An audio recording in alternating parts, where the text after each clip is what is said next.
अस्सलाम वालेकुम स्टूडेंट्स, उम्मीद आप तमाम लोग खैरियत से होंगे। मेरा नाम मोहम्मद उमर खान है और इस चैनल पर गुफ्तगू करते हैं हम पाकिस्तान में अनाउंस होने वाली लेटेस्ट जॉब्स और उनकी प्रिपरेशन के हवाले से। तो अगर आप नए कैंडिडेट हैं, इस चैनल पर पहली बार तशरीफ़ लाएँ तो इस चैनल को ज़रूर सब्सक्राइब करें ताकि इस तरह की मज़ीद वीडियोज़ हम आप तमाम लोगों तक बर वक्त शेयर कर सकें।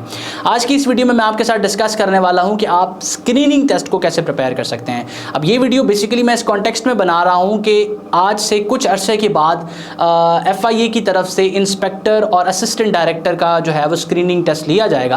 तो उस कॉन्टेक्स्ट में इस वीडियो को बनाने की जो ज़रूरत है वो पेश आई है। लेकिन इस वीडियो को आप बाकी तमाम स्क्रीनिंग टेस्ट के लिए यूज़ कर सकते हैं और ये वीडियो उन तमाम लोगों के लिए भी हेल्पफुल होगा जो वन पेपर एग्ज़ाम की प्रिपरेशन कर रहे हैं। क्योंकि अगर हम देखें तो कमोबेश वन पेपर एग्ज़ाम के जो सब्जेक्ट्स हैं, चाहे वो PPSC ले, KPSC ले या SPSC ले, और साथ साथ वो स्क्रीनिंग टेस्ट जो मुख्तलिफ जो है वो आपकी सर्विस कमीशंस लिया करती हैं मुख्तलिफ जॉब्स के लिए, वो उनका सिलेबस जो है वो तमाम का तमाम सेम होता है। तो आज की इस वीडियो में हम डिस्कस करेंगे कि किस तरह से आप स्क्रीनिंग टेस्ट के लिए अपने आप को प्रिपेयर कर सकते हैं। अब सबसे पहले तो आपने इस चीज़ को मद्देनज़र रखना है कि आपके सामने सिलेबस है या नहीं।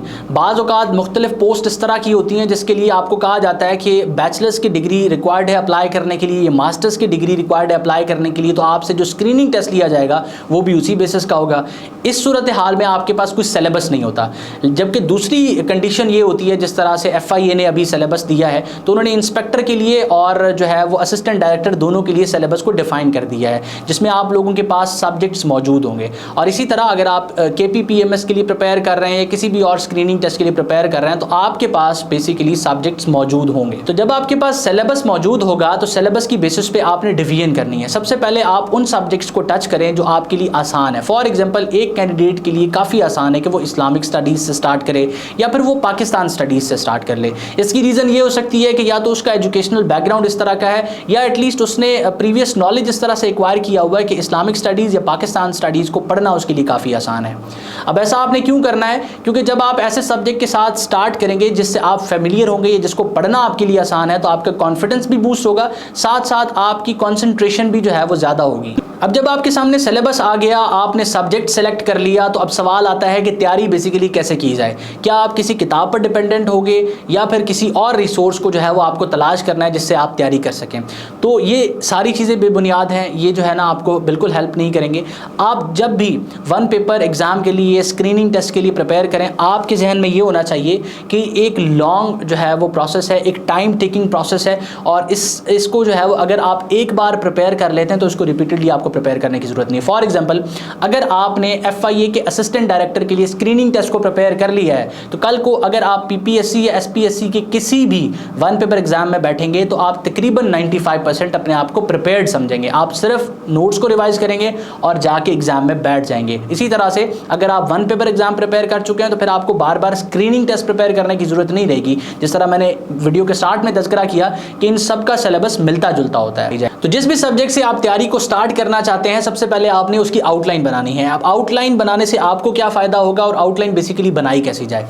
जब आउटलाइन आप बना लेंगे तो उसका फ़ायदा ये होगा कि आपको उस सब्जेक्ट की डोमेन का पता चल जाएगा, उस सब्जेक्ट की विड्थ का पता चल जाएगा कि आपने किन किन टॉपिक्स को कवर करना है और ये सब्जेक्ट कितना फैला हुआ है। आउटलाइन प्रिपेयर करने के लिए आप इंटरनेट को कंसल्ट करेंगे, प्रीवियस पेपर्स को उठाएंगे और देखेंगे कि किस नेचर के क्वेश्चंस पूछे जाते हैं, किन किन टॉपिक्स को जो है वो कवर किया गया है। इस चैनल पर पाकिस्तान अफेयर्स से रिलेटेड मैं एक आउटलाइन आपके साथ डिस्कस कर चुका हूँ। सैंपल के तौर पर आपको बता चुका हूँ कि एक अच्छी आउटलाइन कैसे बनाई जाएगी, एक ऐसी आउटलाइन जिससे बाहर कोई क्वेश्चन ना आ सकें। तो जब आप आउटलाइन बना चुके हो तो उसके बाद आप तैयारी स्टार्ट करेंगे। फॉर एग्जाम्पल, मैंने पाकिस्तान स्टडीज़ की आउटलाइन को दो हिस्सों में डिवाइड किया था, एक प्री पार्टीशन था और एक पोस्ट पार्टीशन था।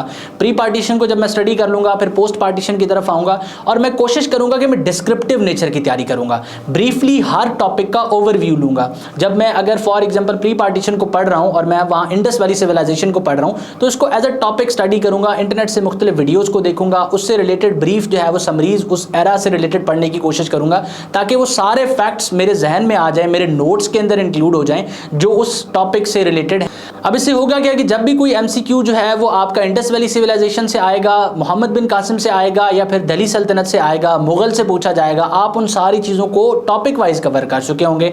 और कोशिश करें कि जो चीज़ें, अब ये क्या आप ये सारी चीज़ें रिटेन कैसे करेंगे, आप नोट्स बना के रिटेन करेंगे। और नोट्स आपने कैसे बनाने हैं, मेरी तरफ से आपको सजेशन ये है कि आप अपने नोट्स वर्ड पे बनाएं, मतलब माइक्रोसॉफ्ट वर्ड के अंदर आप अपने सारे नोट्स बनाएं। उसका फ़ायदा ये है कि कल को कोई और फैक्ट जो आप उसके अंदर इंक्लूड करना चाहते हैं तो वो बाद में आप उसको एडिट करके कर सकते हैं। अगर आप पेज पर नोट्स बनाते हैं तो आपके लिए बाद में उसके अंदर मटेरियल ऐड करना बड़ा मुश्किल हो जाता है। तो इस तरह से आप ब्रीफली हर टॉपिक की हिस्ट्री और उसकी डिस्क्रिप्शन, उसकी समरी को पढ़ते आएंगे, उसके अंदर फैक्ट्स को इंक्लूड करते आएंगे, तो आपके नोट्स तैयार हो जाएंगे और आप 10 से 15 दिनों में, 20 दिनों में एक सब्जेक्ट को तैयार कर लेंगे। इसी तरह फिर आप पाकिस्तान स्टडीज़ के बाद इस्लामियात की तरफ जाएंगे, सेम फॉर्मेट को फॉलो करेंगे, फिर अंग्रेजी को प्रिपेयर करेंगे, उसके बाद बेसिक मैथमेटिक्स को करेंगे, एवरीडे साइंस को करेंगे। तो इस तरह से आपके नोट्स भी प्रिपेयर हो जाएंगे और आपका वो टेस्ट हर डायमेंशन से कवर हो जाएगा। अब जब एग्जामिनर बनाएगा पेपर, तो एग्जामिनर ने जाहिर सी बात है उस आउटलाइन से बाहर जाना नहीं है जिस आउटलाइन को आपने रिसर्च करके पास्ट पेपर्स की बेसिस पर जो है वो बनाया है। और इस तरीकाकार को फॉलो करने से आपको किसी किताब पर रिलाय करने की जरूरत नहीं पड़ेगी, किसी बुक पर रिलाय करने की जरूरत नहीं पड़ेगी, और आप उस कैंडिडेट से ज्यादा नॉलेज रखते होंगे जो कैंडिडेट एक स्पेसिफिक किताब को पढ़ के आया है। क्योंकि जाहिर सी बात है जब जिस पोस्ट के लिए आपने अप्लाई किया, अगर वहाँ 20,000 लोग अपेयर हो रहे हैं तो 20,000 लोगों ने मार्केट से ही किताब खरीदी है।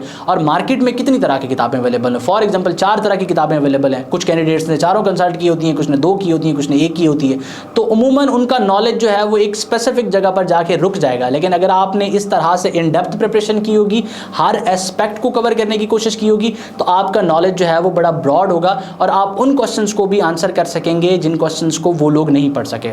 और यही वो चीज़ है जो फिर आपको जो है वो मेरिट लिस्ट में ऊपर लेके आएगी कि कंपटीशन अगर ज़्यादा है और एक कैंडिडेट ने 100 में से 70 स्कोर किया है तो आप 85 इस वजह से स्कोर करेंगे क्योंकि आप अपनी तैयारी बहुत ही इन डिटेल करके आए हैं। आप सिर्फ MCQ नेचर की तैयारी नहीं करके आए बल्कि आपने डिस्क्रिप्टिव लेवल पर चीज़ों को पढ़ा है। तो उम्मीद करता हूँ कि आज का वीडियो आप तमाम लोगों के लिए हेल्पफुल रहा है और ये वीडियो आप लोगों को ये चीज़ सिखा चुका है कि जब भी आप किसी भी पोस्ट के स्क्रीनिंग टेस्ट को प्रिपेयर करें तो किस तरह से आप कर सकते हैं। और स्क्रीनिंग टेस्ट को अच्छी तरह से प्रिपेयर करने की वजह से आप किसी भी किस्म के वन पेपर एग्जाम की तैयारी भी कर सकते हैं। और इसके साथ साथ जो है एक चीज़ ज़हन में रहे, जिस तरह मैंने पहले अर्ज़ की कि ये 3 से 4 महीने या 5 महीने का एक टाइम टेकिंग प्रोसेस है। ये 1 हफ्ते में, 2 हफ्ते में, 4 हफ्ते में होने वाला काम नहीं है। अगर आप इसको इस लेवल पे करना चाहते हैं जिस लेवल पे मैंने बताया, जो कि एक दुरुस्त तरीका है, तो आपको ये टाइम दरकार है। आपने जो है वो तसल्ली के साथ अपने नोट्स बनाने हैं और प्रोग्रेस करते रहनी है। कोशिश करनी है कि किसी और एस्पिरेंट के साथ भी आप इन टच हो जाएं ताकि आप डेली बेसिस पे अपने आइडियाज़ को एक्सचेंज करते रहें। ये भी आपको काफ़ी ज़्यादा हेल्प करेगी। तो उम्मीद करता हूँ कि आज का वीडियो आप तमाम लोगों के लिए हेल्पफुल रहा। इस तरह की मज़ीद वीडियोज़ देखना चाहते हैं तो लर्न अप पाकिस्तान को सब्सक्राइब करें और इस वीडियो को अपने दोस्तों के साथ शेयर करें। अपना बहुत सारा ख्याल रखिएगा। अल्लाह आपका हामी नासिर हो। हमेशा आप तमाम लोगों की कामयाबी के लिए दुआ गो। उमर खान, अल्लाह हाफ़िज़।